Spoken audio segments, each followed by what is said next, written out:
This is a 12-mark question for the Edexcel Medicine Through Time paper, and it is asking you to explain why there was progress in the prevention of illness between the years 1700 and the present day. Okay, so as you can see here, the first thing you need to do is go through the question and identify exactly what it is asking you. So first of all, it's asking you to explain, so give a number of reasons.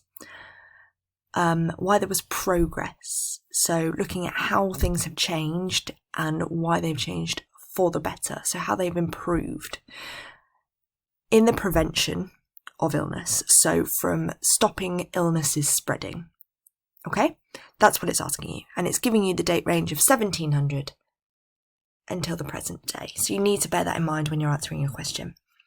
It's also giving you 2 points that you can make, so you can refer to the Public Health Act of 1875 as well as the healthy lifestyle campaigns, which are much more modern. So if you just look at the notes that I've made on the right here, it's really important before you think about answering this question that you ensure that you've revised this topic. So if you haven't, maybe pause this here and come back to it. But just to give some basic details about each of these things. So if we look at the Public Health Act to start with, we know that's in 1875 because the question has given us that.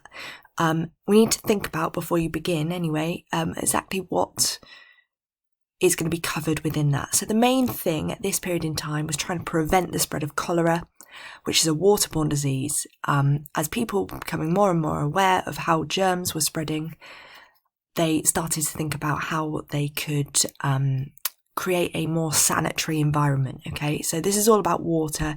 It's all about development of sewers, sanitation, and it's government mandated rules to make sure that people follow these things and therefore they don't get sick.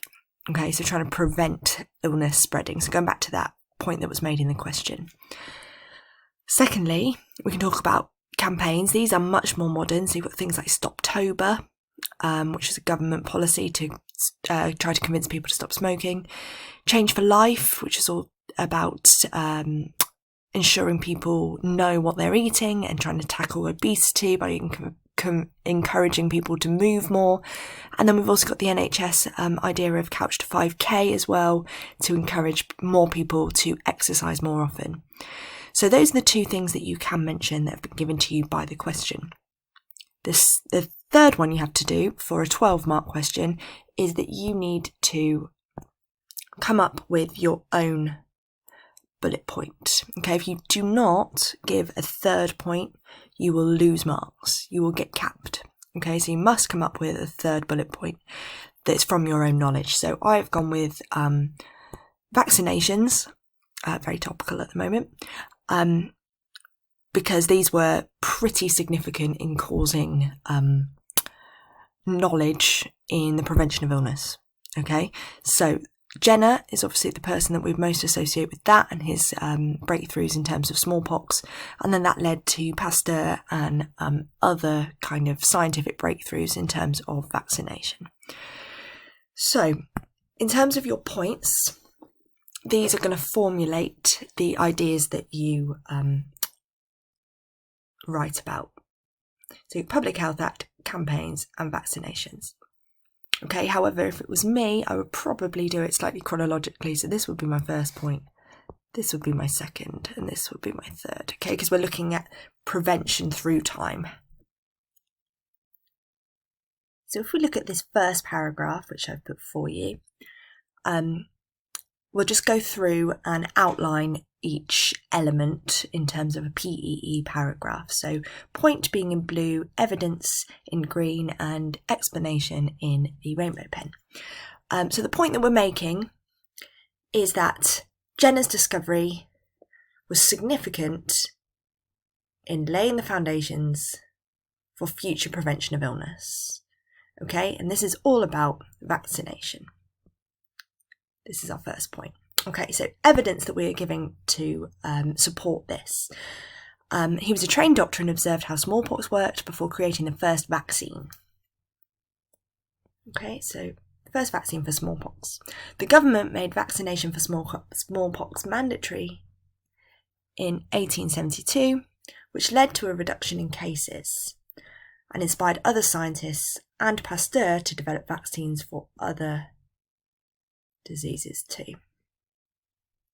Okay, right, now we're going on to some explanation here. So we're talking about the discovery of smallpox led to further vaccines being developed.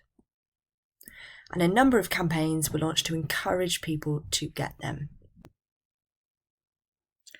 So this is linking back to this idea of prevention, which is what the question is asking you. So how were further illnesses prevented by discoveries? Okay, so you've got your point, evidence, and your explanation there. We're also expanding on this further by saying that this meant there were significant reductions in diseases like diphtheria, polio, and measles. So some more evidence given there to show knowledge and understanding. In the 1950s, there were an average of 8,000 polio cases per year in the UK, but the last case was in 1984, which suggests, so now we're going on to explanation, that this vaccination campaign was very successful at preventing this disease. Okay, so again, we're going back to the question. Jenner's discovery was unique as scientists were unable to replicate other vaccines based on his ideas. Okay, so this is kind of a negative. We are saying it's not perfect and didn't completely eradicate disease, but it did undoubtedly have a significant influence on preventative ideas that followed. Okay, going back to, again, this idea of prevention, which is what the question is asking you. So, you need to do 3 paragraphs for this type of question. You do not need an introduction. You can put one if you want, but you don't have to have one. And the 3 paragraphs are then followed by a short conclusion. Okay, so what you can do is find the full question and have a look through and go through the same thing. And then once you've done that, that should only take you roughly 18 minutes to complete. Okay, and then you need to move on to your next question.